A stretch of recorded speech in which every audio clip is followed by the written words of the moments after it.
दोस्तों, एक 35 साल की महिला एक 65 साल के आदमी से फोन पर दिन रात प्यार भरी बातें करती है। वो कहती है कि मैंने अपनी जिंदगी में आपसे बेहतर इंसान नहीं देखा।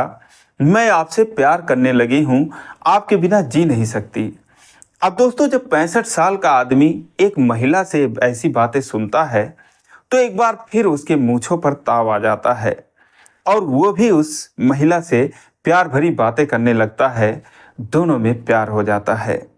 लेकिन दोस्तों, अब उस आदमी को क्या पता कि इस उम्र में प्यार मोहब्बत उसके बस की बात नहीं थी, वो भी एक 35 साल की जवान महिला के साथ।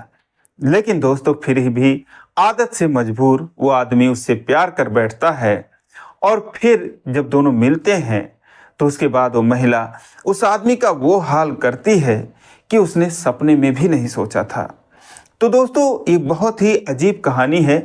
आइए जानते हैं पूरी कहानी इस वीडियो में। लेकिन वीडियो में आगे बढ़ने से पहले बस वही रिक्वेस्ट कि आप वीडियो को लाइक कर दीजिए, चैनल को भी सब्सक्राइब कर लीजिए ताकि मेरा हौसला बढ़ता रहे।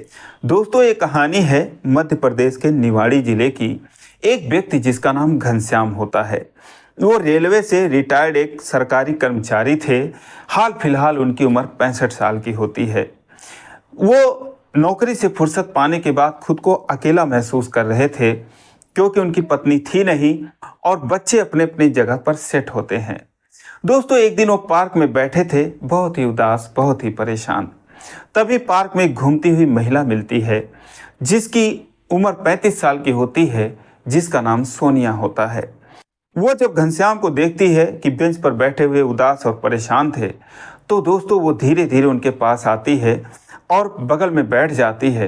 कहती है, कैसे हैं सर, आप बहुत उदास लग रहे हैं, क्या बात है, तबीयत ठीक तो है? क्या मैं आपकी कोई मदद कर सकती हूँ? अब दोस्तों, जब वो उस महिला की तरफ देखते हैं, सोनिया की तरफ देखते हैं, कहते हैं, माफ़ करना, मैंने आपको पहचाना नहीं। तो वो कहती है, लेकिन मैंने आपको पहचान लिया, ऐसे लगता है जैसे मैंने आपको कहीं देखा है लेकिन ध्यान नहीं आ रहा है। फिर वो कहती है, लेकिन आप उदास क्यों हैं, क्यों परेशान हैं, क्या बात है, क्या मैं आपकी कोई मदद कर सकती हूँ? अब दोस्तों, जब इतनी बात वो सुनते हैं, उनके दिल में थोड़ी तसल्ली आती है। वो उसे गौर से देखते हैं और कहते हैं, क्या कोई मेरी मदद करेगा? इस उम्र में अगर कोई प्यार से 4 बातें कर ले वही बहुत है। अब उनकी बात सुनकर जो सोनिया थी वो हंस देती है। कहती है, बस इतनी सी बात, कोई बात नहीं, आप अपना नंबर दे दीजिए, मैं आपसे बातें करूंगी। अब दोस्तों, हाल फिलहाल वो अपना नंबर दे देते हैं और उसके बाद कुछ देर तक दोनों वहाँ पर बैठकर बातें करते हैं। उसके बाद फिर जाते हैं बाहर, चाय पानी पीते हैं और 1 ही 2 घंटे में उन लोगों को ये लगने लगता है कि जैसे वो दोनों एक दूसरे के लिए ही बने हैं। दोस्तों, फिर उसके बाद अब उन दोनों में जब वो घर पे जाते हैं तो रात को सोनिया जो है वो घनश्याम के पास कॉल करती है और उसका फ़ोन देखते ही वो खुशी से झूम उठते हैं। कहते हैं, मुझे उम्मीद नहीं थी कि आप फ़ोन करेंगी। तो दोस्तों, सोनिया भी कहती है कि मुझे भी उम्मीद नहीं थी कि आप मेरा फ़ोन उठा लेंगे। अब दोस्तों, इस तरीके से बातचीत की शुरुआत होती है और ये जो सिलसिला उस दिन शुरू हुआ तो फिर वो आगे चलता रहा। अब दोस्तों, उसके बाद दोनों ने मिलना जुलना शुरू किया और उसके बाद जैसे जैसे दिन बीतते गए उन लोगों का रिश्ता और गहरा होता गया। अब जो है दोनों एक दूसरे से बेइंतहा प्यार करने लगे। अब जो सोनिया थी वो घनश्याम के बुढ़ापे का सहारा बन गई और जो घनश्याम थे उन्होंने भी सोनिया के आंचल को रुपए और पैसों से भर दिया, क्योंकि घनश्याम के पास पैसों की कोई कमी थी नहीं। रेलवे से रिटायर हुए थे, बहुत सारा पैसा मिला था और उन्होंने वो सारा पैसा जमा कर रखा था। इसके अलावा उन्हें हर महीने रेलवे की तरफ से एक मोटी पेंशन मिलती थी, तो इसीलिए उनके पास दौलत की कोई कमी नहीं थी। और जब सोनिया ने उन पर सब कुछ अपना न्यौछावर कर दिया तो उन्होंने भी सोनिया पर जी जान से पैसे लुटाए, उसकी हर ख्वाहिशों को पूरा किया। फिलहाल ऐसे चलता रहा, दोनों लोग बहुत खुश थे। लेकिन दोस्तों, ऐसा घनश्याम को लगता था कि सोनिया उनसे खुश है, लेकिन सोनिया के मन में कुछ और चल रहा था। अब एक दिन जो घनश्याम थे वो उससे कहते हैं कि ऐसा है कि तुम मुझसे दूर रहती हो, अच्छा नहीं लगता। क्योंकि वो उनके पास रहती नहीं थी, वो अपने घर पे रहती थी। जब भी मौका मिलता था तो दोनों लोग मिल लेते थे। तो घनश्याम कहते हैं कि क्यों ना, जब हम दोनों में रिश्ता बन ही गया है, हम दोनों अपने रिश्ते को एक नया नाम देते हैं, तुम मेरे पास आकर रहने लगो, मैं तुम्हें अपना पत्नी बनाना चाहता हूँ। अब दोस्तों, जब सोनिया ये बात सुनती है तो वो अचरज में पड़ जाती है, क्योंकि वो किसी और बंदे से प्यार कर रही थी और उसका नाम रोहित चौधरी होता है। अब वो असमंजस में पड़ जाती है कि मैं क्या करूं। वो जो है घनश्याम को टालने मटोलने लगती है कि आपके घर वाले क्या कहेंगे, दुनिया क्या कहेगी। तो वो कहते हैं मुझे इससे कोई फर्क नहीं पड़ता, मैं तो बस तुम्हारे साथ रहना चाहता हूँ और ज़िंदगी के जो भी दिन बचे हैं वो तुम्हारे साथ ही बिताना चाहता हूँ। लेकिन सोनिया जो है वो असमंजस में पड़ी थी, क्योंकि अब 65 साल के आदमी के साथ वो पूरी ज़िंदगी कैसे अपनी बिताती। और वो जो है रोहित चौधरी से प्यार करती थी और रोहित भी कहीं ना कहीं उससे प्यार करता था। सोनिया इस असमंजस में पड़ी थी कि कैसे जो है वो उनके साथ रहे, और घनश्याम जो है उसे अपने पास रहने के लिए जिद करने लगे। अब दोस्तों, ये सब चल ही रहा था, तभी जो है मध्य प्रदेश के निवाड़ी ज़िले के पास एक हाईवे जाता है वनगाया के पास। वहाँ पर घनश्याम की अधजली लाश मिलती है और बगल में उनकी बाइक भी पड़ी थी जो भी जल चुकी थी। अब दोस्तों, सबसे बड़ा सवाल ये था कि आखिर दोनों लोग साथ में रह रहे थे, ऐसा क्या होता है, घनश्याम कहाँ जा रहे थे कि उनके साथ ऐसा हादसा हो गया। फिलहाल पुलिस वहाँ पर पहुँचती है और जले हुए मोबाइल से किसी तरीके से नंबर निकालती है। तो पुलिस जो है घनश्याम के परिवार वालों से संपर्क करती है। परिवार वाले आते हैं और फिर वो देखकर हैरान हो जाते हैं और फिर वो जो है उनकी पहचान करते हैं। उसके बाद पुलिस उनको पीएम कराने के बाद वो बॉडी सौंप देती है। फिर वो लोग उसका अंतिम संस्कार करते हैं। लेकिन अब पुलिस परेशान थी कि इस तरीके से एक हाईवे पे तो हो नहीं सकता कि मोटरसाइकिल से किसी का एक्सीडेंट हो और फिर दोनों ही जल जाएं। कहीं ना कहीं इसमें कोई साजिश है। अब दोस्तों, उसके बाद पुलिस अपने काम में लग जाती है। तो वहाँ के जो भी सैकड़ों सीसीटीवी कैमरे थे, क्योंकि वो जो है बहुत दूरी तक आ चुके थे अपने घर से, उस बीच के सारे सीसीटीवी कैमरे खंगालती है। तो उसके बाद जो फुटेज मिलते हैं उसके अनुसार घनश्याम किसी महिला को अपने बाइक पर बिठाकर ले जा रहे थे, और वो जो महिला थी दोस्तों वो सोनिया होती है।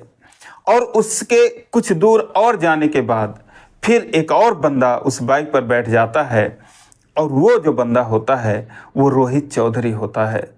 अब पुलिस जो है उन लोगों का जो नंबर निकालती है, तो सबसे ज़्यादा बात जो है घनश्याम सोनिया से ही किए हुए थे। तो सोनिया के जब नंबर को ट्रेस करती है तो आगरा में जाकर वो मिलती है। उसे आगरा से उठा कर लाते हैं और उसके बाद पूछताछ शुरू करते हैं। अब पहले तो पुलिस को गोल गोल घुमाते हैं, लेकिन जब पुलिस अपने पे आती है तो सब दोनों लोग अपने मुंह से कबूल कर देते हैं। अब दोस्तों, जिसे सुनकर पुलिस भी हैरान हो जाती है, जिसके मुताबिक ये जो भी था ये बहुत पहले से सोची समझी साजिश थी। उस दिन पार्क में मिलना और घनश्याम से सोनिया का अप्रोच करना, बातें करना और फिर उन्हें अपने जलवे दिखाना, या यूँ कहें घनश्याम को अपने प्रेम जाल में फंसाना, ये सब पहले से ही सोनिया ने सब कुछ प्लान कर रखा था, क्योंकि उसे पता था कि ये अपने ज़िंदगी में अकेले हैं और अब इनको किस चीज़ की कमी खल रही है। वो दोस्तों इसी का फ़ायदा उठाती है और पार्क में जाकर उनसे प्यार भरी बातें करती है। और उसके बाद घनश्याम इस बात को समझ नहीं पाते हैं और फिर उनसे वो रिलेशन बनाती है, उन पर सब कुछ न्यौछावर कर देती है। और उसके बदले में जो भी कुछ उसने किया था वो सिर्फ पैसों के लिए किया था, क्योंकि उसे पता था कि इतनी दौलत है इनके पास कि अगर वो मुझे मिल जाए तो फिर मैं अपनी ज़िंदगी बहुत ही ऐश से काटूंगी। और ये कुछ दिनों में वो सारा कुछ हड़पने वाली थी और सब कुछ उसके प्लान के मुताबिक ही चल रहा था। लेकिन जब घनश्याम जिद पकड़ने लगे कि तुम मेरे पास आकर रहने लगो और मैं दुनिया के सामने तुम्हें अपनी पत्नी स्वीकार करना चाहता हूँ, तो वो फिर सख्ते में आ जाती है। वो सोचती है कि अगर ऐसा हो गया तो फिर वो रोहित के साथ कैसे रहेगी। और फिर यही सोचकर एक दिन रोहित और सोनिया ने एक खतरनाक प्लान बनाया, जिसके तहत घनश्याम को उसने फ़ोन किया कि आओ कहीं चलना है, कहीं लंबी दूरी पर चलते हैं घूमने। वो अपनी बाइक लेकर आते हैं, सोनिया को बिठाते हैं और कुछ ही दूर जाते हैं जहाँ पर वो रोहित भी मिल जाता है। जब रोहित मिलता है तो कहती है रोको रोको, ये तो मेरा भाई है, इसे सब कुछ पता है और इसी की वजह से तो हम दोनों एक साथ रह पाएंगे, यही तो हमें सपोर्ट करता है। दोस्तों उसके बाद वो रोहित भी उस बाइक पर बैठ जाता है और उस हाईवे पर कहीं सीसीटीवी लगे थे, कहीं नहीं लगे थे। तो जहाँ पर नहीं लगा था एक सुनसान जगह पर वो लोग जाते हैं और वहाँ पर किसी बहाने से उतरते हैं और उसके बाद चूँकि सब कुछ पहले से उन्होंने सोच रखा था तो वो सामान भी अपने साथ लाए थे। एक लोहे की रॉड निकालता है और फिर पीछे से घनश्याम के सर पर वार करता है और वो वहीं पर गिर जाते हैं। उसके बाद तेल भी लाए थे, छिड़क देते हैं और फिर उसके बाद वहाँ पर वो लोग आग लगा देते हैं और फिर दूसरा साधन पकड़ के वहाँ से निकल जाते हैं, ये सोचकर कि उन्हें कोई पकड़ नहीं पाएगा। उसके बाद सोनिया जो है आगरा भाग जाती है और जो रोहित होता है वो कहीं और चला जाता है, लेकिन जो है पुलिस इन लोगों को पकड़ कर लाती है। अब दोस्तों सारा कुछ वो लोग दौलत के लिए और पैसों के लिए किए थे, उसका घनश्याम से कोई भी ऐसा इरादा नहीं था, प्यार करने का उसका कोई इरादा नहीं था, सब कुछ उसने पैसों के लिए किया था। तो दोस्तों ये रही कहानी। कभी कभी दौलत भी जान की दुश्मन बन जाती है। मेरा ये कहानी सुनाने का मतलब किसी के भावनाओं को ठेस पहुंचाना नहीं था, किसी का दिल दुखाना नहीं था, बस आप लोगों को जागरूक करना था कि इस तरीके की घटनाएं भी समाज में होती रहती हैं। किसी पर आंख मूंद कर भरोसा ना करें और जहां भी रहें सावधान रहें, सुरक्षित रहें। तो दोस्तों ये कहानी आपको कैसी लगी कमेंट करके ज़रूर बताएं और अच्छी लगी है तो वीडियो को लाइक नहीं किया तो लाइक कर दीजिए, चैनल को सब्सक्राइब नहीं किए हैं तो सब्सक्राइब कर लीजिए इसी प्रकार की कहानियों के लिए। फिर मिलते हैं अगले वीडियो में, तब तक के लिए जय हिंद।